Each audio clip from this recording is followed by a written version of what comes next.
여기까지만 보면 기타죠. 여기.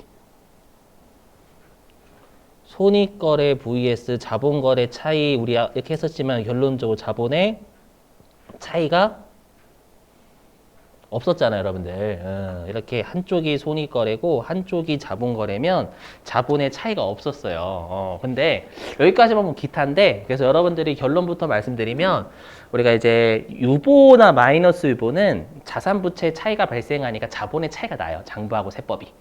자본의 차이가 나는데 지금 하는 사유출과 아까 했던 2교시에 했던 기타는 비슷해요. 알죠? 비슷해서 요 두 개 구분하는 게 좀 중요해요. 두 개. 대신에 아까 기타는 뭔가 우리가 관점의 차이였죠. 뭐 예를 들면 자기주식 처분 이익 같은 경우에는 우리가 회계 입장은 야 주주와의 거래니까 그건 자본이다 라는 입장이지만 법인세는 그거 주주와의 거래이긴 하지만 실현된 거잖니. 너희 그 자기주식 같은 거 팔아서 종업원들 상여금도 주고 그러지 않니? 그렇죠? 그건 실현된 거 맞다 라고 해서 수익. 그렇죠? 그래서 뭔가 부당한 건 아니죠, 여러분들. 그 다음에 아까 국세 환급금 이자는 회계는 야 돈 들어왔으니까 수익이지. 일단 적을 개정감이 없으니까. 하지만 법인세는 야 그거 국가가 미안하다고 이자 쳐서 주는 건데 그걸 수익으로 보면 되니? 이런 입장이었잖아요, 여러분들. 대시기에서 관점의 차이. 예. 근데 여기는 뭐냐면 우리가 회사가요 부당한 유출을 한 거예요. 부당한 유출. 회사가 부당한 유출. 곧 부당한 유출이 뭔지는 사례 될 거고요. 그러면 부당한 유출을 했다라는 건 부당하게 손해를 봤다라는 뜻이에요. 부당한 손해. 부당하게 손해를 봤다라는 뜻. 부당한 손해. 그러면 여러분들 회사가 부당하게 손해를 보면 당연히 한쪽은 부당하게 이득을 받겠죠. 그렇죠? 그러면 그 부당한 이득을 받은 그 사람을 우리가 귀속자라고 해요. 앞으로 그 사유출 쪽은 귀속자에게 이렇게 뜰 건데 그 귀속자가 누구냐면 부당한 이익을 받은 놈 얘기하는 겁니다. 그 부당한 이득을 받은 놈한테 우리가 소득세를 부과를 해요. 됐죠? 일단 부과를 하는 걸 우리가 이때 내리는 처분을 사회 유출이다라고 합니다.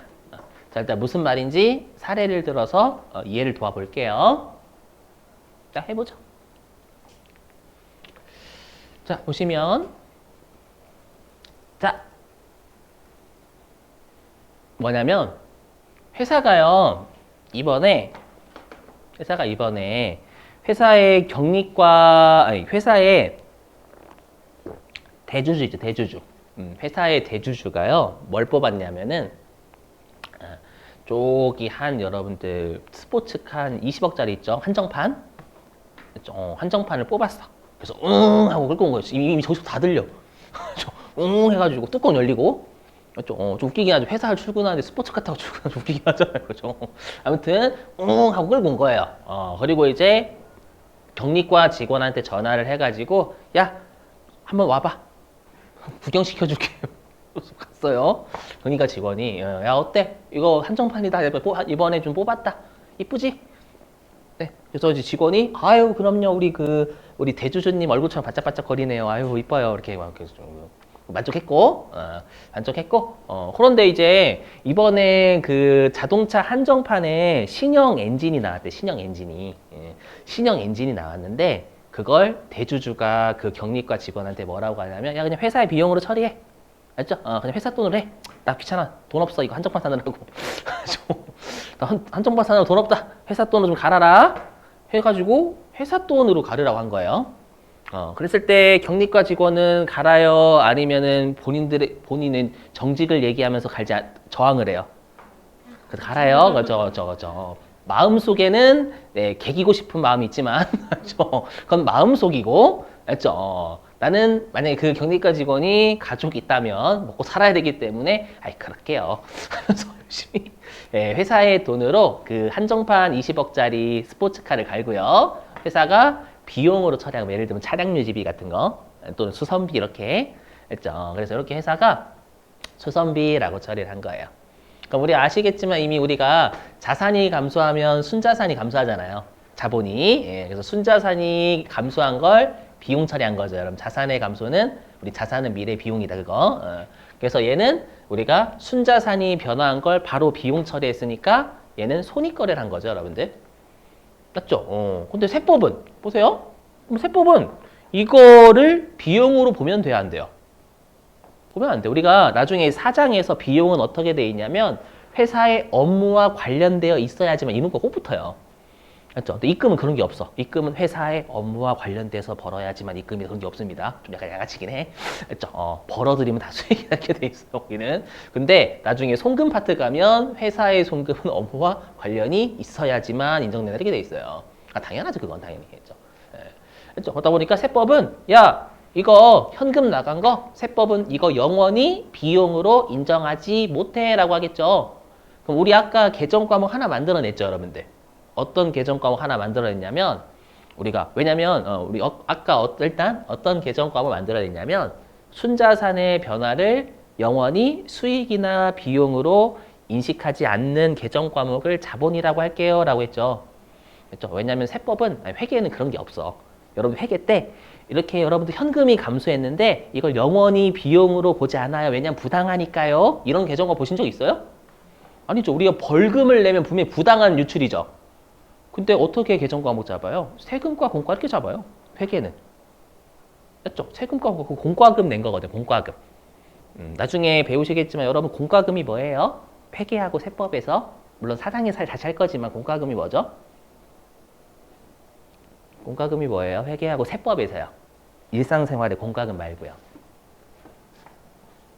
세금은 아닌데 강제적으로 내는 성격을 공과금이라고 해요. 회계세법은. 제발 이상한 공과금이라 생각하시면 안 돼. 우리가 알고 전기요금 아니다. 그렇죠? 회계하고 세법은 그래서 공과금 그걸로 봐요. 공과금 다른 말이 다른 말. 그렇죠? 왜냐면 사장 때 세금과 공과라는 애를 별도로 출제를 합니다. 실기 때. 그렇죠? 그 공과금이 그 공과금이 아니에요. 아시죠? 잡아주시고. 근데 우리가 그러니까 세금과 공과로 처리한다라는 거 마땅히 처리할 계정 과목이 없어서 그래요. 회계는 유용한 정보 제공해야 되니까 썼어요. 이제 벌금 냈어도 지출했어요. 비용이에요. 이렇게 표시하는 거예요. 그러다 보니까 마땅히 처리할 계정 과목이 없죠. 이해되세요? 그렇기 때문에 어떻게든 우리는 회계에 익숙하잖아요. 왜냐면 아까 우리 법인세법상 표현을 봤지만 알아듣지 못할 것 같아. 맞죠? 그래서 세법은 요거 자본으로 본다라는 거. 영원히 비용으로 인정하지 않을게. 되세요? 계정과 그래서 아까 하나 만들어낸다라고 했었죠? 받아들이시고 안 받아들이시면 힘들어요. 이쪽. 이렇게. 자, 그러면 이거 오류 수정 분계 끊어볼게요. 오류 수정 분계. 자, 오류 수정 분계 끊으면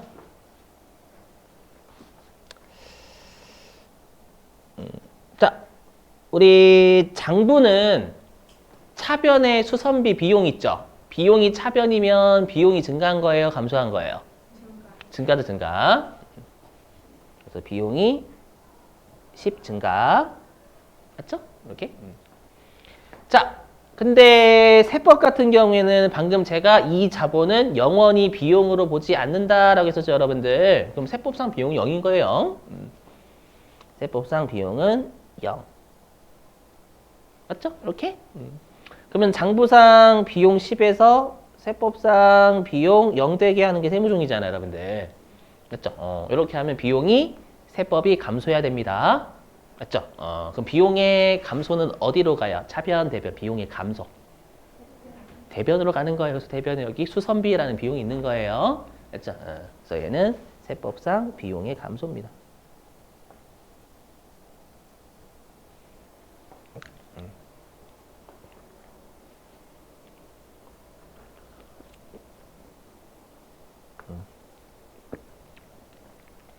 자, 그다음에 여기. 자, 장부는 차변의 자본이 아니죠. 근데 세법은 차변의 자본이 있는 거잖아요, 여러분들. 이 자본은 우리가 알고 있는 그 자본이 아닙니다. 맞죠? 주주와의 거래니까 자본이다. 그거 아니에요.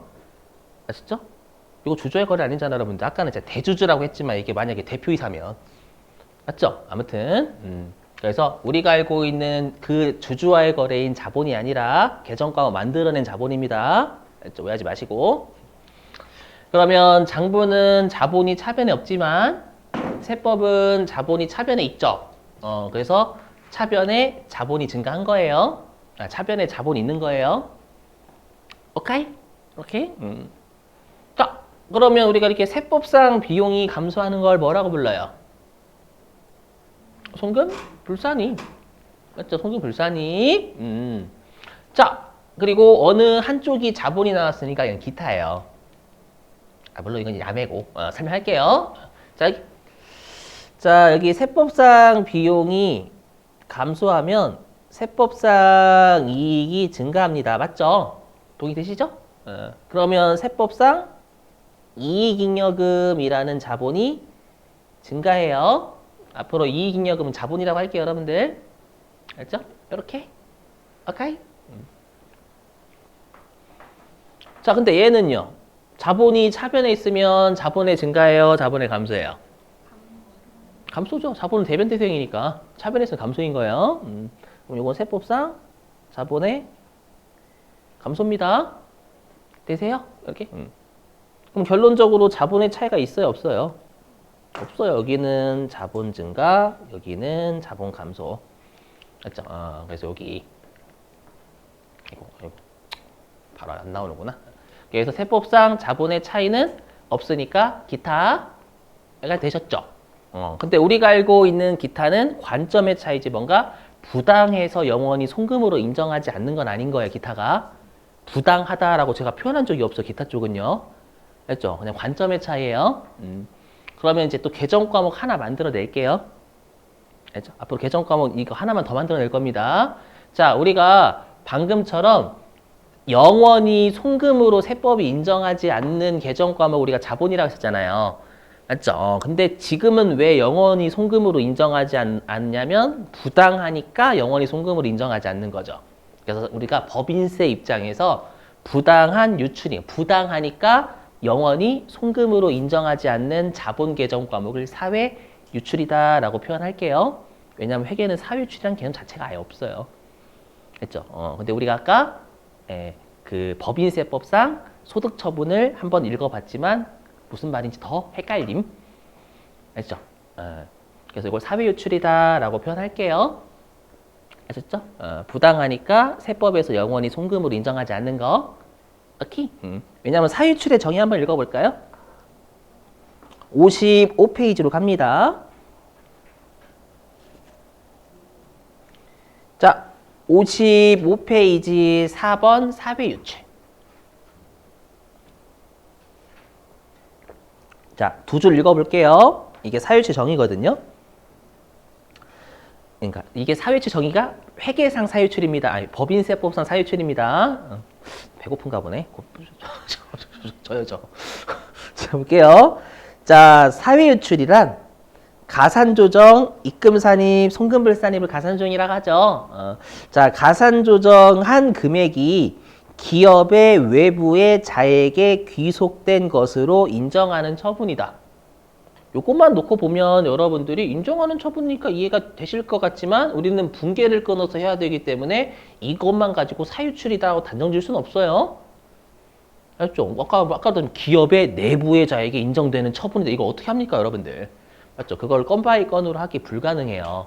알죠? 그래서 저자분도 어떻게 설명했냐면 그 5번째 줄 보시죠. 5번째 줄.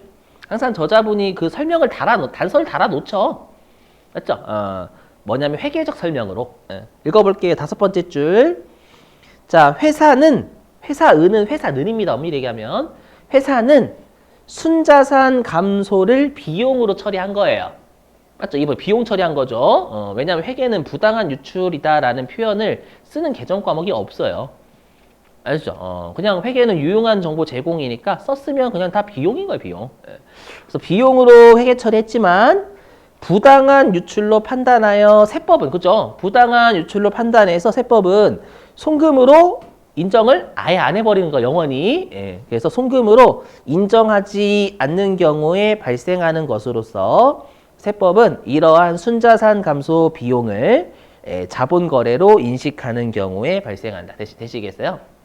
했죠. 영원히 세법은 송금을 인정하지 않는 거죠. 자, 이 경우에도 회계상 자본과 세무상 자본의 차이가 발생 안 했죠, 여러분들. 그죠? 되세요? 그래서 우리 어떻게든 개정 과목 만들어내는 이유는 여러분들이 회계 익숙해 하셔서 그렇고 여러분들이 분계로 일단 세무 조정을 먼저 연습을 하셔야 되기 때문에 그래요. 알죠? 그리고 더 중요한 건 법인세법상 정의를 절대 안 내지 않거든요. 얘네들도 법인세법상 정의가 어렵다라는 걸 이미 알고 있어요. 그 출제위원분들도 그렇게 배웠을 때 출제위원분들도 법인세법상 용어 배우셨을 때 너무 어렵다라고 많이 하시거든요. 아시죠? 이렇게 자, 그리고 여러분들이 주의하실 게 뭐냐면 방금 55페이지 두 번째 줄 있죠? 55페이지 두 번째 줄 보시면 차감 조정에서는 사회유출이라는 소득 처분이 있을 수 없다라고 되어 있죠? 보이세요? 우리가 아까 유보나 마이너스 유보는 가산 조정이면 플러스 유보고 차감 조정이면 마이너스 유보고요. 그 다음에 아까 제가 모르고 넘어갔는데 여기 모르고 넘어갔는데 기타 있었죠? 기타도 보시면 여기 화면 기타도 입금 산입이 가산 조정이죠. 가산 조정도 기타고 입금 산입 차감 조정이잖아요. 차감 조정도 기타예요. 그래서 기타는 가산 조정이든 차감 조정이든 전부 다 그냥 기타라고 해요. 알죠? 유보는 가산 조정이면 플러스 유보고 차감 조정이면 마이너스 유보고. 그러니까 결론부터 말씀드리면 유보나 기타는 가산 조정, 차감 조정 둘 다 있을 수 있는 거예요. 근데 사회 유출은 저자분이 아예 단호박이시죠, 단호박. 아예 차감 조정에서는 있을 수 없다라고 돼 있잖아요. 자, 설명할게 왜 그런지. 자, 이건 이해사항이에요. 보시면 여기. 자, 장부에서는 송금 처리하죠. 맞죠? 여기에서는 비용 처리했잖아요. 그럼 장부는 비용이 10 증가했으니까 이익이 10 줄었을 거예요. 맞죠? 하지만 법인세 같은 경우에는 비용으로 영원히 인정하지 않죠. 그럼 비용으로 인정하지 않는다라는 건 이익을 줄이지 못한다라는 거예요. 세법은. 이해되세요? 그럼 당연히 세법상 이익이 장부보다 클 수밖에 없어 항상. 장부는 비용 처리했으니까 이익이 감소하지만 우리가 세법은 비용으로 영원히 인정하지 않으니까 이익의 감소가 일어나지 않아요. 이해되세요? 그렇기 때문에 세법상 이익이 장부상 이익보다 많으니까 항상 가산 조정에서만 나와요.